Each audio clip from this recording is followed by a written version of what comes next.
Okay, Brian. So after the assessment you just did, it's apparent that we're going to need to implement an AAC system for Katie because she's not able to get 100% of her needs met through speech alone. Oh, so like a Dynavox? Well, a Dynavox is one type of high-tech system, but before we even talk about systems, I really want to stress to you the importance of looking beyond the technology when implementing AAC effectively. Our main goal for AAC intervention should be focused on the individual, their needs, their skills, and their preferences, and not on the technology. Too often, professionals get kind of caught up in that idea that we need to provide a technological device to an individual, and we kind of look past what they actually need. So for communication intervention and AAC intervention, we want to make sure that we're providing that person with effective means of communication so that they can express their wants and needs, they can develop social relationships, they can participate in social etiquette routines, and so that they can exchange information with their communication partners. So in order to do that, we also need to focus on teaching the necessary linguistic, social, and strategic skills and not focusing on those operational skills of the system in order for them to be competent communicators. So to do that, we need to make sure that we're finding a system that's the best person technology fit for the individual.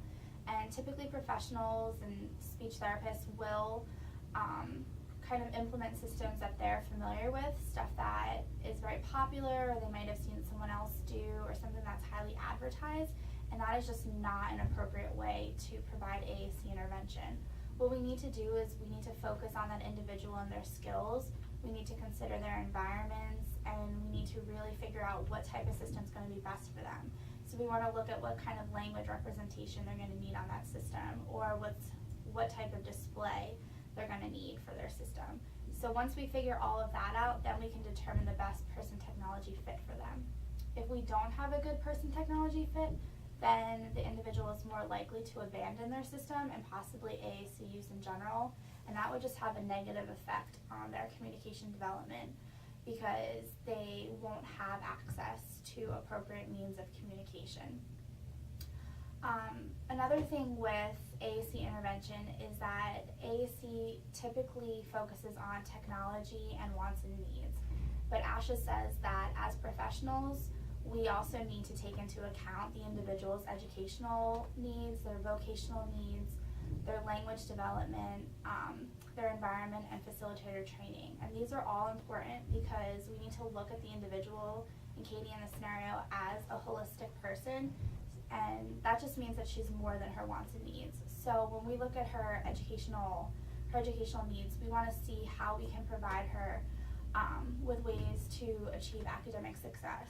When we look at her vocational needs, we need to figure out ways that we can give her appropriate communication for her job or any sort of employment that she may hold in the future, or even just her daily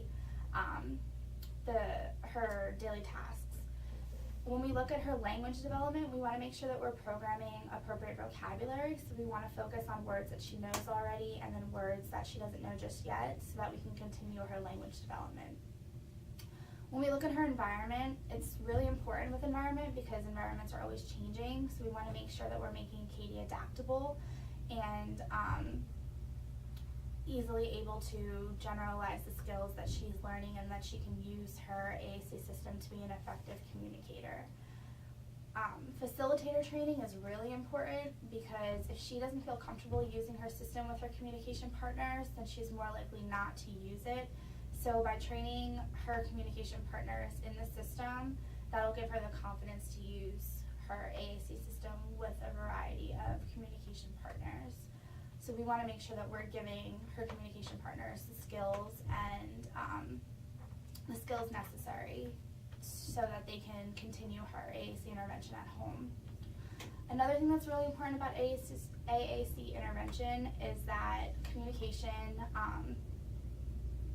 is multimodal. It's a multimodal process, meaning that we need to make sure that we are honoring all of Katie's communication attempts. So if we do decide to give her a high-tech device, we also need to provide her with access to a low-tech system or a no-tech system. But all in all, all, I just want you to remember that our main goal and main purpose of AAC intervention is communication for that individual, to maximize their communication. It is not about the technology. And technology is just a tool that will help us to get her to communicate effectively, but it's not our end goal whatsoever. Because communication is, it is really, really important, and it's how we interact with one another. So giving her proper ways to communicate is it's gonna increase her academic success, it's gonna increase her opportunities for vocational success, and increase her social skills and just her overall quality of life. Thank you, Jessa. You're welcome.